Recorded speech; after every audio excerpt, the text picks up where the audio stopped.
I'll talk for 10 minutes, take 0 questions, and cheerfully walk away. What's the definition of secure border to you? And free speech only matters when it's someone you don't like.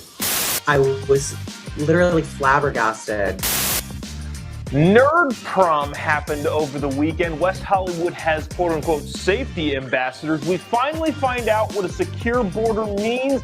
And Bill Maher talks to Elon Musk about the woke mind virus. Among other things coming up on this episode of Daily Caller Live. My name is Jobob. Thanks so much for tuning in. Daily Caller Live starts right now. 2, 1. Here we go! That might be the only brown guy on earth named Jobob. That is actually their name, Jobob.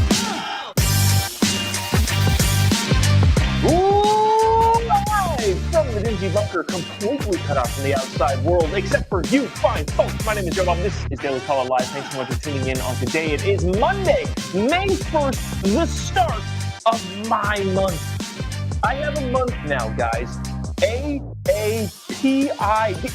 So, okay, there's several letters attached to this. The AAPI community, I guess, is going with the LGBTQ2 plus IA craziness and just adding letters, but it's Asian American Pacific Islander and then whatever the other letters are. Month.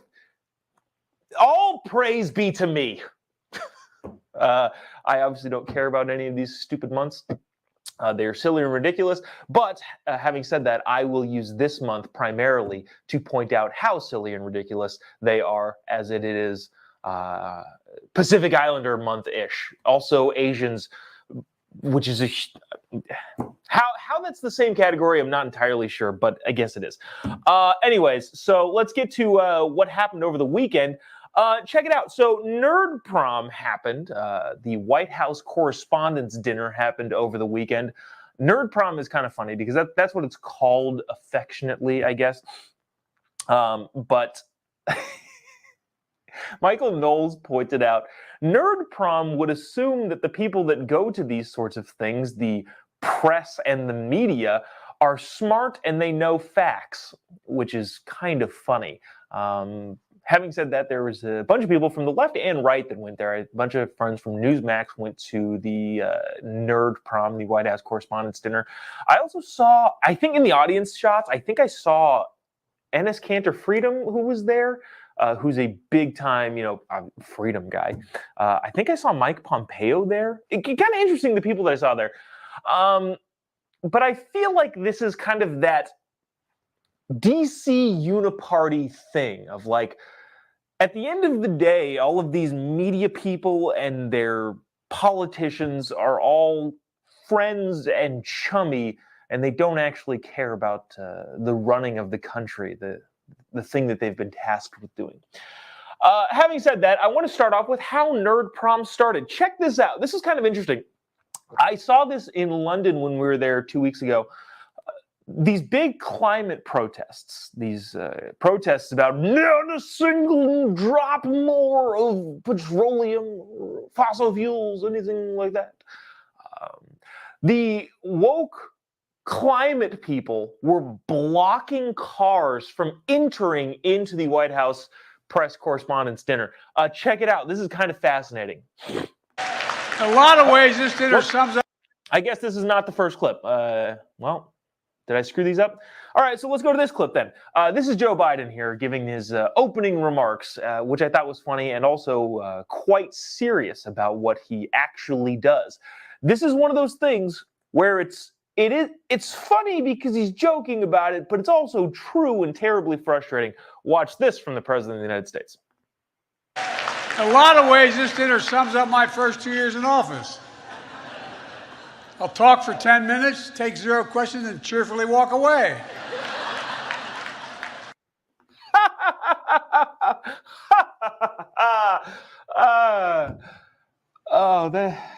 That's scary. And it actually is very, very accurate. He doesn't ever take questions, doesn't ever talk to the press. And when he does take questions, it's written down on a note card with the picture of the journalist and what the journalist is going to ask. Journalist. Yeah, so that was that. Now I think here's the video of the people blocking the entrances. But before that, this is, we'll talk about the, so I mentioned in London they have this they had this big protest when we were there about climate change and not another single drop of fossil fuels and all that sort of stuff.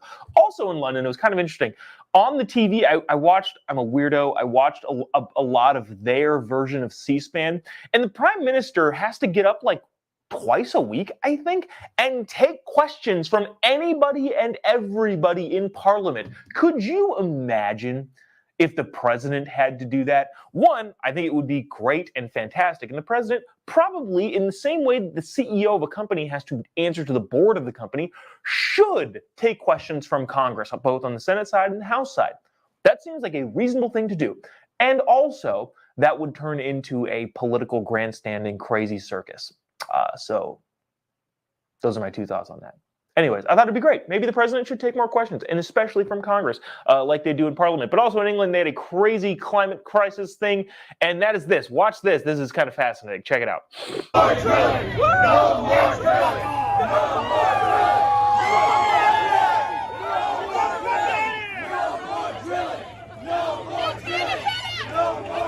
They like had to turn around this car.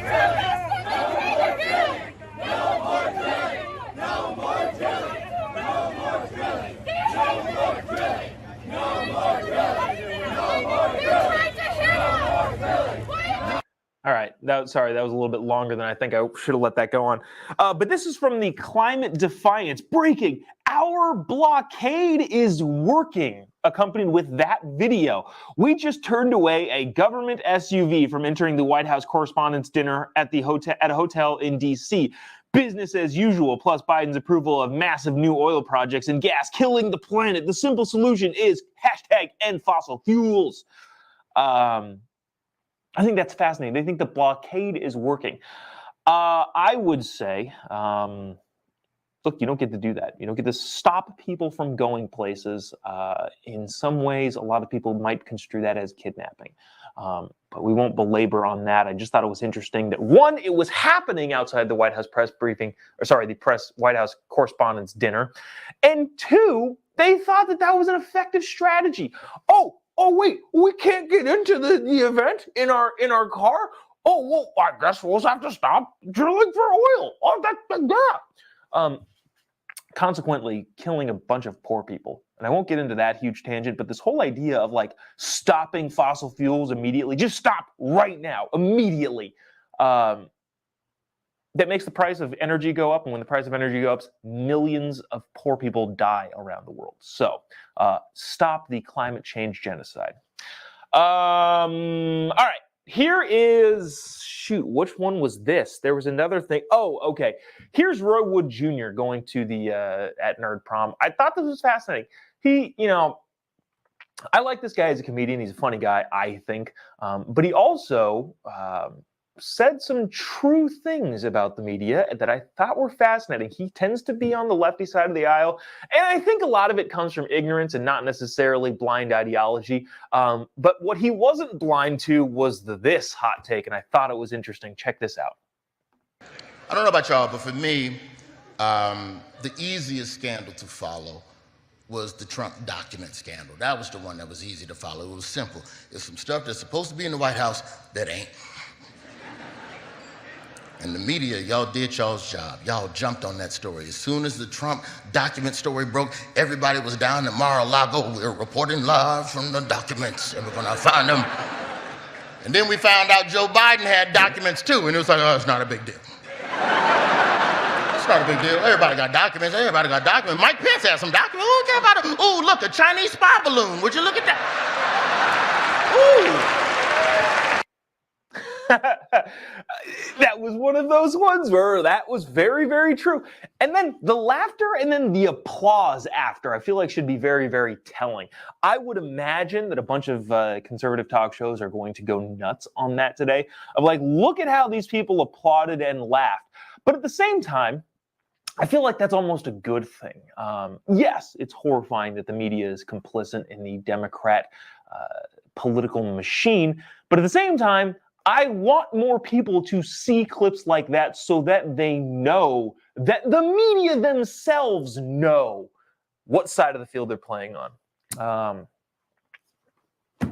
That is what it is, and unfortunately, the truth to power journalists are entirely complicit in one side of the aisle, which is not good for America as a whole. But at the same time, I think it is good for average people like me and you to see that and go, oh, okay, so they do get it. They know what they're doing.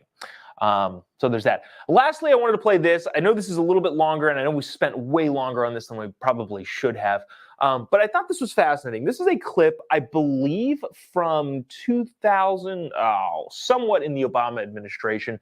This is Joel McHale, a comedian, talking about then Vice President Biden and his confusion and aloofness.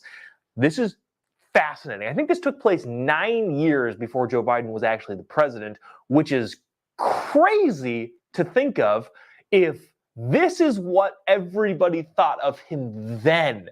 Check this out. You're going to be fascinated.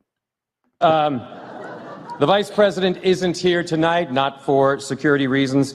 He just thought this event was being held at the Dulles Airport Applebee's. Yes, right now, Joe is elbow deep in jalapeno poppers and talking to a construction cone he thinks is John Boehner. Also true. It's crazy to think that Joe Biden is only one heartbeat away from no one taking him seriously as president. Sorry for that one. Oof. I guess that was 2014. Yeah. So 9 years ago, Joe McHale and the entire White House correspondence collective thought, yeah, Joe Biden doesn't know where he is. Interesting. We'll move on from that. Let me see. Where do we want to go? Oh, no. Where is my... Oh, here we go. Here it is. I want to get to this. This is a story that's probably going to get a lot of coverage on your conservative media. There was a horrible shooting in Cleveland, Texas over the weekend. A 38-year-old man was shooting off some gun in his front yard, and the neighbor said, hey, can you stop doing that? There's a baby sleeping, and he then went and killed 5 people, reportedly execution style. Now, in most cases, we wouldn't show a picture of this person because they are a murderous scumbag and deserve the worst of what's coming to them. However, I believe at this point in time, this guy is still on the loose, and there is a massive manhunt throughout the state of Texas to find him. Now, the interesting part here, and the reason why you're probably going to see this on a bunch of conservative talk shows, is he is a foreign national who killed foreign nationals. Because Texas is bearing the brunt of the border crisis, which we have Alejandro Mayorkas explaining what he believes a border crisis is, a secure border is, because this is a foreign national killing a bunch more foreign nationals. This is going to be talked about a lot on the right-wing side. Now, to clarify and be clear, the reporting is that ICE has had multiple encounters with this person and he has been deported several times. However, to my understanding, as I watched it on Chuck Todd yesterday, is that he is under a congressional consulate papers. He's not technically here illegally, kind of. I think a bunch of people are going to say that outrightly. He's here illegally.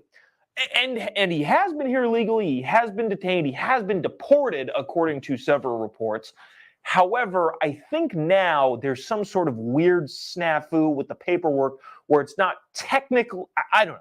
I don't know what I'm talking about in a lot of ways, but in this particular instance, there's a lot more stuff that's coming out. So I don't want to brashly say here illegally until I actually know specifically the ramifications of what it is that he is under. But this horrible dude's still on the loose, and with that, Alejandro Mayorkas did not comment on this specifically, as it is an open and active investigation, but did give us a definition of what he believes a secure border is. Check this out. This is interesting. I didn't know that this counted as a definition. Watch this. What's the definition of secure border to you? It is, in the context in which we are working, it is maximizing the resources that we have available to us to deliver the most effective results. That's what a secure border is, Alejandro. Maximizing the resources to deliver the best possible results. So what you're saying is trying really hard. So having a secure border isn't being defined as a secure border. It's being defined as we gave it our all, coach. Yeah, that's not going to fly with anybody. Here's one thing that I'd like to remind people, and maybe this is snarky, but I also think it's high time that we stop blaming Alejandro Mayorkas for the unsecure border. Remember, it's Kamala Harris's fault. She is the border czar. Joe Biden, at the beginning of his term, when things started going nuts, like 2 or 3 months in, appointed Vice President Kamala Harris the border czar. So, yes, is Alejandro Mayorkas managing the day-to-day at the border as the Homeland Security Secretary? Of course. However, remember, the President of the United States, the leader of the executive branch, delegated specifically this crisis to Kamala Harris. So yes, is it Alejandro Mayorkas' fault? But let's not forget, it's mostly Kamala's fault. But yeah, I think that definition is pretty bunk there. You're talking about, well, what does a secure border mean? It means we're trying really, really hard. Okay, there's several examples there. Hey, when my wife asks, what does doing the dishes mean? What does cleaning up the kitchen mean? Well, it means that I looked at it, I observed, and I put forth my full effort and to the resources allotted to me, which was about 15 seconds because the Laker game was starting and I wanted to catch the beginning. So I tried really hard, babe. It doesn't fly at my house and it shouldn't fly at the federal government level. So there's that. Let's see. Speaking of borders, I thought this was kind of interesting. Chicago is kind of welcoming a little maybe. Lori Lightfoot, interestingly enough, she's back on the scene for, I don't know if she's just trying to make news or what's happening here. But Lori Lightfoot sent a letter to Greg Abbott. In it's talking about, hey, we have too many people here. Remember when Eric Adams said, hey, stop busing people to New York City? That was like the most effective, successful political stunt, because it was a political stunt. What was it? Ducey in Arizona? No, Doug Ducey in Arizona? What was the last guy's name? The former Arizona governor and the Texas governor, Greg Abbott, were sending people in buses to a bunch of these sanctuary cities that wouldn't cooperate with ICE. And then a bunch of them said, whoa, we can't handle that. The Washington, D.C. mayor, the New York City mayor, Chicago said, hey, we can't handle all this, even though we're quote unquote sanctuary cities. So now, I don't know why Lori Lightfoot is still in the news, but she's making news because she sent a letter to Greg Abbott talking about, hey, Chicago's full here. Lori Lightfoot said that Texas was planning to send more migrants to Chicago starting Monday, which she argued against, noting that Chicago does not have the resources to house migrants. This is the thing that I think was the funniest thing. When she lists a number, she said in the letter that since Chicago has responded to the arrival of migrants sent by Texas in August 2022, the city has cared for more than, get this, 8,000 people. Oh no, 8,000 people. Texas and Arizona and New Mexico all joined together in throwing their heads back in laughter, saying 8,000 people, that's cute. As millions of people have crossed the border. I think it was like 2 million people last year, 2.1 million people.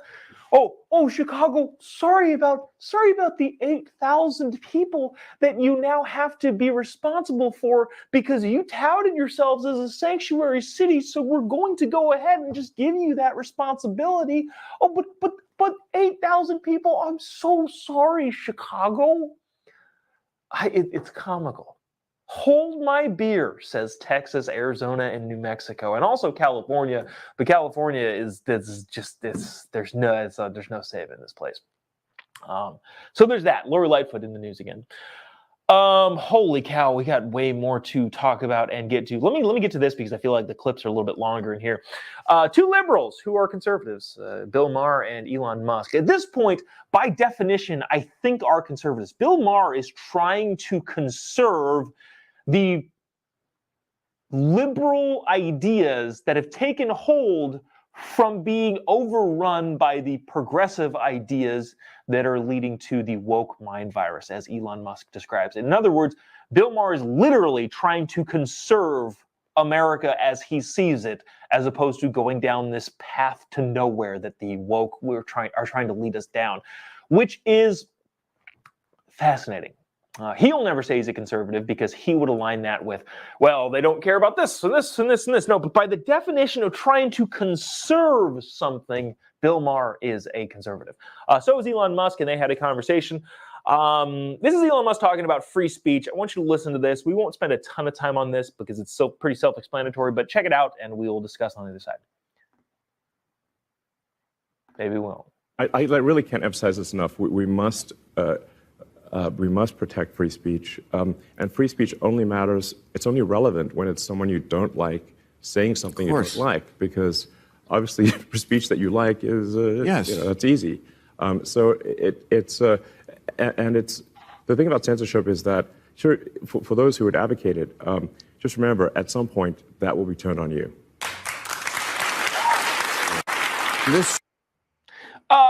That goes without saying. That's pretty self-explanatory. That's 100% correct. Hey, just so you know, if you try to censor people now, that's going to come back and bite you in the butt when people try to censor you. When what you say becomes out of fashion, which happens, by the way, with words, don't you know,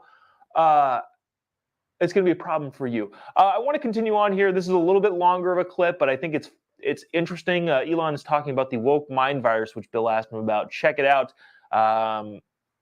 He describes it pretty well. Elon seems like a pretty down-to-earth billionaire. There are not a lot of billionaires that know what's going on at their friend's kid's public school, which is a thing in and of itself. But in terms of being relatable, Elon seems to, for a billionaire, as relatable as you can get. Check it out. This woke mind virus, how did it start? Was it bats? Was it escape from a lab? I mean, what is your assessment of what? Because it's fairly recent. How did it start and why? The amount of indoctrination that's happening in schools and universities is, I think, far beyond what parents realize. Well, I suppose in some cases that parents, but I think like the parents are just generally not aware of what their kids are being taught, or what they're not being taught. But they're letting the kids think that they're equal. I mean, yeah. Let me give you an example that a friend of mine told me, which his daughters go to college go to high school in the Bay Area, and he was asking them like, well, so who are the first few presidents of the United States? They could name Washington, and I said, well, what do you know about him? Well, he was a slave owner. What else? Right. Exactly. Nothing. Right. Like, okay, maybe you should know more than that. Yeah. Yeah. That is the woke mind virus. Exactly. Yeah. So there's Elon Musk saying this. Bill Maher, I think, says something. He says it almost as harshly as I say it. I say this quite a bit. I get in trouble for it sometimes. I say that kids are dumb. And Bill Maher says parents think that kids are equals. They are not. Kids are people that have every right of a person except for the fact that they are not experienced in the ways of the world and therefore know almost nothing about how things should operate until they're just a little bit older. So there's that. Let me see. I want to get to this quickly before we run out of time here. So this is kind of funny. I talk about our London trip too much. When I was in London, looking at all the political stuff, it caught my attention that a lot of the newspapers, started off the front page with some story about what's happening in America. And what I realized in the halls of Parliament, not the halls of Congress, there was this whole sentiment of we must band together and come and unite to decide that the United States should solve this problem, which is what pretty much all the other developed countries do. Let's band together and speak strong words so that the United States will get involved. That is pretty much the entirety of NATO. One of the big things, there's a couple things going on in this video. This is Donald Trump with Mark Levin on Fox. Wow, there's several things going on. One, I think Fox is desperately trying to retain their craziness. I went on Fox on Thursday on Trace Gallagher's show. Had a blast. It was a fun time, but at the same time, I've never gotten so many messages of, sorry, didn't see it, canceled Fox, which is fine. I don't care. It doesn't hurt my feelings. But at the same time, it is kind of interesting how many people are furious with Fox News. I'm curious to see what last week's ratings were considering Tucker's departure. So there's that. I think they're trying to pander more and have Donald Trump on with Mark Levin. I think a lot of their viewers would have liked that sort of thing. Also, Donald Trump saying this sort of stuff is what got him elected. I think a lot of the people in this country are tired of picking up the slack for other developed nations, especially in terms of militarily, saying, hey, NATO needs to pay their fair share. That's the stuff that got him elected. I think a lot of people responded to that, saying, yes, they do. I'm tired of the U.S. taxpayer picking up the tab constantly for this stuff. Lastly, what's going on in this video is Donald Trump sounds pretty good. I still am kind of, I'm just looking at this as an observer. I look at politics very much as a sport. In the sport of politics, this is like watching Steph Curry in Game 7. The dude is on fire here with what he's saying and also how he's saying it. He's not talking about crazy stuff. He's playing the game of politics very, very well right now, especially in this interview. Watch this clip and we will discuss briefly on the other side. Check it out. You know, you mentioned before NATO. I went to NATO, 28 countries, including the United States at the time. And a lot of them were delinquent. They weren't paying. The United States was paying for that. So they're ripping us off on trade, because essentially it's the same countries. They're ripping us off on trade. And then, on top of it, NATO is like they're not even paying. And I went there the first time and I said, listen, you know, I've just studied this for the first time I've ever seen it, but it looks like a lot of you people aren't paying. And, you know, when I come back, I have to tell you, I have to do something about it. I go back and they still didn't pay. I said, here's the story. If you don't pay, we're not protecting you against Russia. It was originally Soviet Union, now it's Russia. And they got up, they said, do you really mean that? I said, no.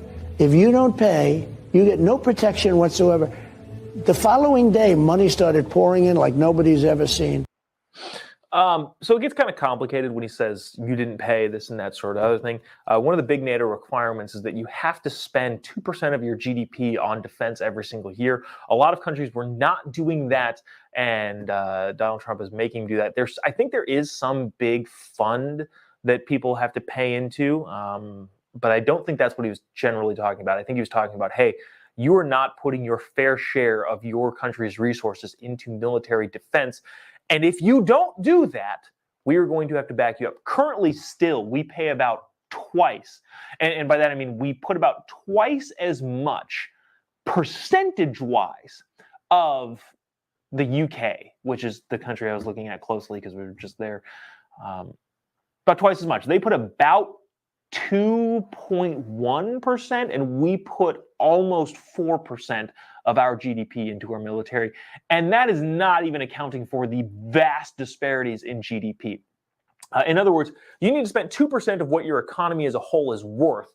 And so when GDP is calculated, yeah, clearly the United States is head and shoulders above everybody else. So not only are we spending more of a percentage of our GDP, but just overall dollar figures is just astronomically more. And I think the U.S. taxpayer, specifically Donald Trump, and I think voters that are paying attention to this stuff really, really are not cool with the outsized necessity for the U.S. to pay more and more and more compared to a lot of your developed countries. So there's that. I wanted to get to this other thing, but just in terms of timing, not going to do it, partly because I do have to catch a flight. So that'll do it for us today. We'll bring you the safety ambassadors tomorrow, because I think that is a fascinating video that came out of West Hollywood the other day. Apparently, police officers without guns and without any sort of training, and just here to say, stop, you are being unsafe. It doesn't actually work. It doesn't actually keep people safe. Who would have guessed that? But we'll bring you that tomorrow. If you haven't already, give me a follow on any of your social media platforms. Just type in Jobob. You'll be able to find me pretty much anywhere. Would appreciate you doing so, and would love to continue the conversation further. Anything else to announce? I think there's. Oh. By the way, I've gotten a ton of messages. Not thousands. Probably not even hundreds. I've gotten a bunch of messages though. Hey, what's Tucker doing? I have no idea. I don't know Tucker. I've never actually talked to Tucker. Yes, he did found the network that you're watching this show on right now, the Daily Caller. However, I have no further insight. So if you're one of the people that have been messaging me endlessly, hey, what's the update with Tucker? I have no idea. It would be great if he came back in the Daily Caller, but I have no clue whatsoever, way above my pay grade. So if you're one of those people, stop asking me. We'll see you tomorrow, same time, different place. God bless America.